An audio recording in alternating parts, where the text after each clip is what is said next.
Hello, Scotland. I'm David Raventos, and I'm in my ninth day of a hunger strike to demand the unilateral declaration of independence, both in Scotland and Catalonia.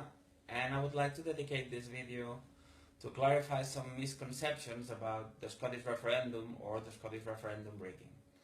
Because it's important that people in Scotland know that no amount of referendums will ever get you to independence. There's not a single case in the history of humankind of a country having reached independence by winning a second referendum after having lost the first one. Especially because the reasons leading you to the first referendum will keep being in place there, so it's gonna be a never-ending story. Some of these misconceptions are, they're always talking about proof.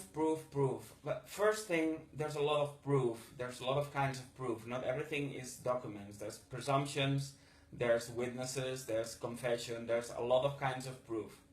So thinking that proof is only a document is like thinking that only a dog is an animal. So if you had a kid that 200 years ago had been living in London or in any place in the United Kingdom and had been brought to Australia, where he wouldn't have had the possibility to see any dogs because it's not an animal that was there, then it would be impossible to present him with any animal because he thinks that only dogs are animals.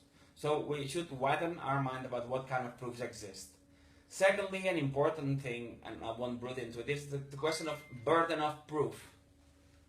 We are individuals and we don't have the same means as governments do to prove things. So the legality and the frame of a referendum, the burden of the proof that it's irrigable, lies with government. A government has to provide a safe environment where, with exit polls, a chain of custody, votes being counted locally, and so forth. So when that is not provided, as it wasn't the case in Scotland, there's the presumption that it's going to be rigged. And we have UK, which has the interest, has in its curriculum, it has passed off all kind of tamperings and all kind of abuses, and has created a frame where rigging is not only possible but probable. Okay, so we have to, it's them who have the proof that it was irrigable, which is not the case here because none of these things was put into place.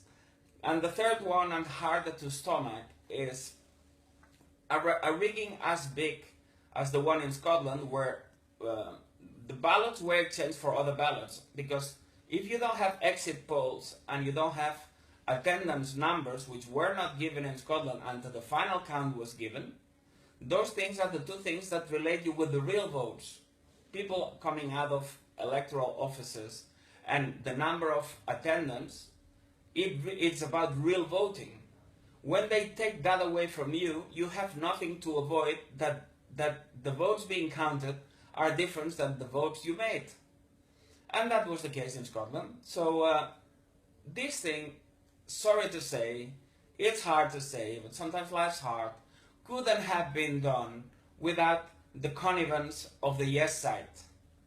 Because the yes side have to have pushed for exit polls and all these kind of measures have been defining.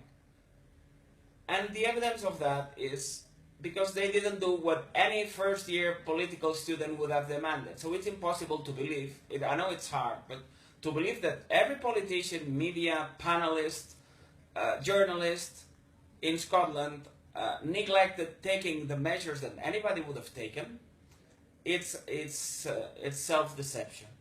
So we clarified these three things. It was them that have to prove it's irrigable. There's a lot more proofs that one thing, which is a document, and this rigging couldn't have happened without the help of the yes side. And that's proven by the fact that nobody has said anything. There's been thousands of Scottish people trying to find about the referendum rigging, and nothing has been said. Not any party, not any media has helped them. That's ludicrous. We need to start opening our eyes and have to look closer to home. No conflict is ever won by criticizing the enemy. Conflicts are won by being excellent and doing the right thing to do, even when it's hard. We need to open our eyes and get our asses out of the keyboard, and then we'll win. Guanyarem.